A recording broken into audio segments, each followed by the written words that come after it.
Hello, you're welcome back to my channel. My name is Ephraim and I talk about personal finance and career. And today I want to draw some insights for how a king made it in the space of content creation. And the focus of my insight today is from the book of First Kings. We all know the story of Solomon and how he was the wisest king before Jesus, of course. But what did he do differently, or how did he make it to stardom in the process of creating content? We'll first read the story in First Kings chapter 3.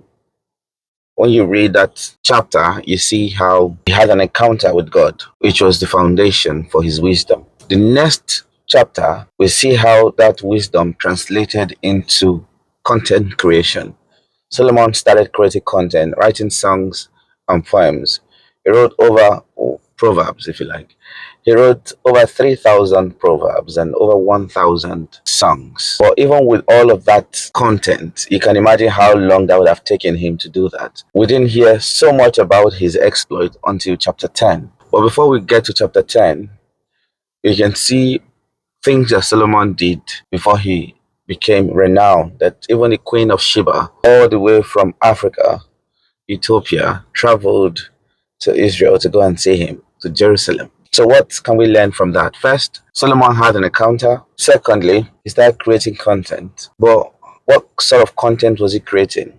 He was teaching on real knowledge.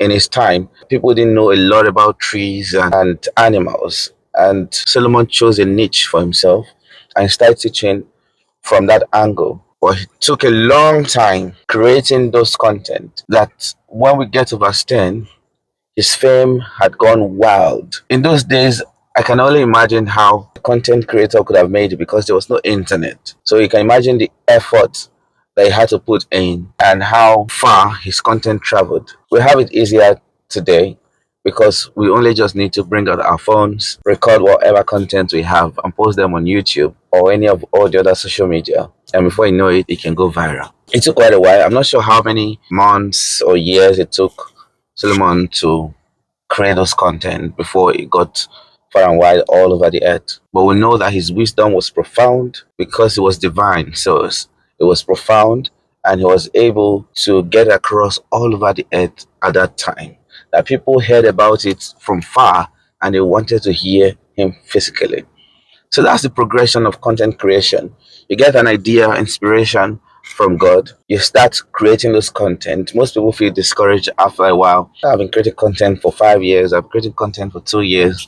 But it doesn't look like anyone is seeing my content or not getting traction and all of that. The question I would like to ask is, have you created up to 3,000 contents already? The answer is possibly no. So consistency. Solomon was consistent. He got the idea, he started, and he built on that idea over the years. And somehow, he moved from one place to the other. I'm sure it was really difficult. That people heard his wisdom and decided to travel all the way, and they brought gifts. So, something for you to think about. You have an idea, create a niche, then start pulling out those ideas. Even if it's just one person that is viewing it, one person that is seeing it, doesn't really matter.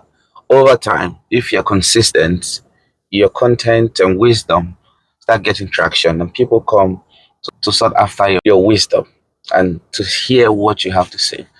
There are peculiar things that only you can say. It doesn't matter how you say them, but because they are wisdom from you, people will be eager to learn and they can come from far from there just to listen to you. So I hope this ministers to you in some way, but you should not give up. Keep producing those contents. Whatever niche you have created or decided to talk on, keep building on it every day, every week, every month. Someday. There's a part of the scripture I would have loved to read to you, if you can read it. First Kings chapter 10, verse 7. Said, the half was not told me. That's Queen of Sheba. The half was not told me. You have added to the fame of Solomon far beyond the report I heard. That was the testimony or review by the Queen of Sheba, if we're to use today's term. So keep putting out your content and someday you'll hit it. I hope you found this short video useful and I'll see you in the next one. Cheers.